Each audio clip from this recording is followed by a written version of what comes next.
एक शक्ति है। उदाहरण देखें आप, नारायण ने जब भी जन्म लिया, नारायण ने जब भी जन्म लिया, भगवान शंकर ने उनके साथ जन्म लिया, अवतरण लिया। भगवान राम के रूप में जब नारायण आए तो नारायण की सेवा करने के लिए भगवान शिव, भगवान शंकर हनुमान के रूप में आए। राम ने और हनुमान ने, दोनों देवीय शक्तियों ने, नारायण ने और शिव ने मिलकर के धर्म की स्थापना की, अधर्म को मिटाया। परंतु एक भक्त है और एक भगवान है।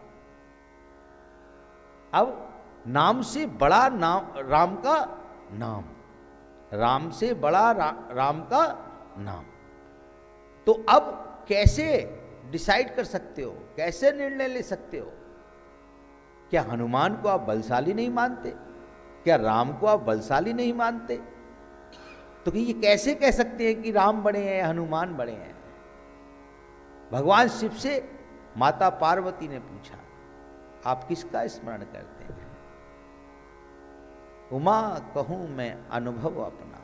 भगवान शिव कह रहे हैं, उमा कहूं मैं अनुभव अपना, बिन हरि भजन जगत सब सपना।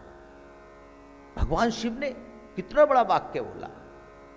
संपूर्ण शक्ति जो शिव के उपासक हैं, जो शंकर के उपासक हैं, जिनकी श्रद्धा शंकर में है, जिनकी निष्ठा शंकर में है, जिनकी भावना शंकर में है, वो उनके इष्ट अपने धर्म पत्नी के साथ बैठ करके अपने वार्तालाप में माता उमा को समझा रहे हैं।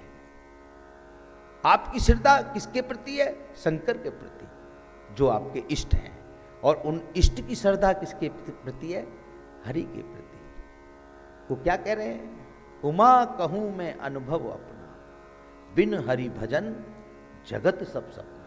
पूरे जगत को सपने की तरह बताया। बिना हरि के भजन के कुछ नहीं है। उनके हृदय में श्रद्धा, उनके हृदय में भक्ति, उनके हृदय में साधना, उनके हृदय में ध्यान नारायण का है। तो तुम्हारे इष्ट, तुम्हारे भगवान, जिनके प्रति तुम्हारी श्रद्धा है, उनकी श्रद्धा, उनकी निष्ठा, उनकी भक्ति, उनके हृदय में कौन विराजमान है? नारायण विराजमान है। और नारायण के हृदय में कौन विराजमान है? शंकर विराजमान है। नारायण के हृदय में कौन विराजमान है? शंकर विराजमान है। वो शंकर के बिना अधूरे हैं।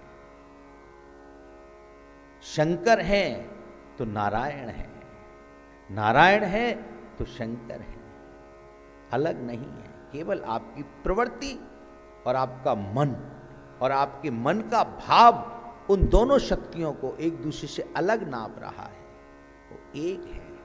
ना नारायण अलग है, ना शिव अलग है। शंकर और नारायण दोनों का एक स्वरूप, साकार स्वरूप में जब कभी धर्म की स्थापना करनी होती है तो दोनों अवतार धारण करते हैं। उस सृष्टि के अंदर धर्म का नया निर्माण करते हैं। ये उदाहरण राम और हनुमान का आता है।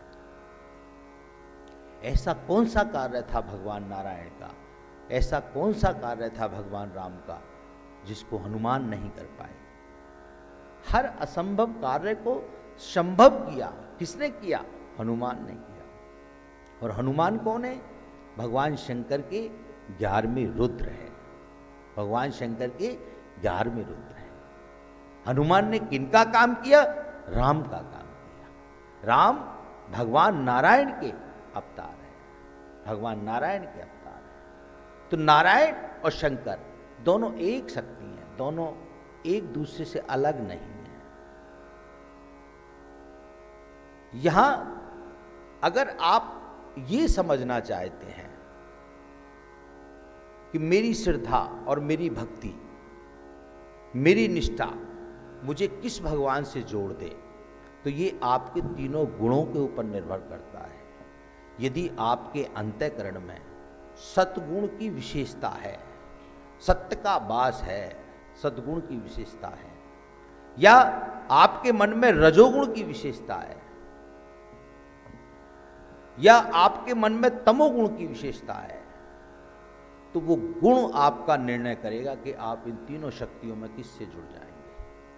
और वही शक्ति आपके अंतःकरण से त्रिगुणात्मक शक्ति का एक रूप धारण करके आपको ब्रह्म में कर देगी, आपको ब्रह्म में कर देगी। तो बड़ा और छोटा शक्तियों में प्रश्न नहीं होता।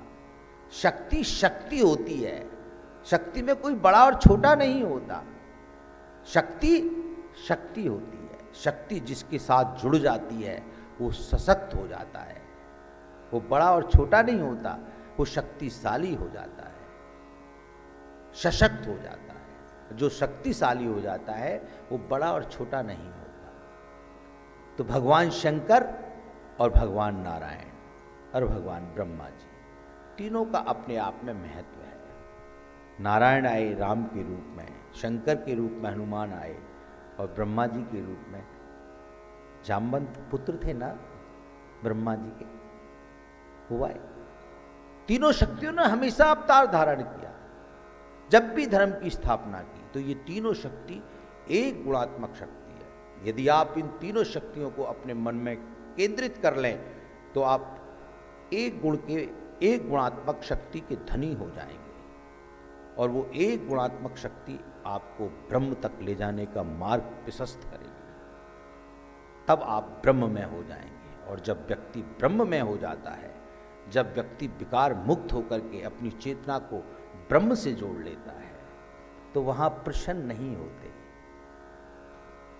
वहां प्रश्न नहीं होते, वहां तो समर्पण होता है, समर्पण होता है। आज वही दिन तीसरा मां भगवती का चंद्र घंटा का ये उदाहरण आपके सामने प्रस्तुत है। मां चंद्र घंटा नहीं होती, आदि शक्ति नहीं होती, तो मधु कैटभ का वध नहीं होता, मधु कैटभ का वध नहीं होता।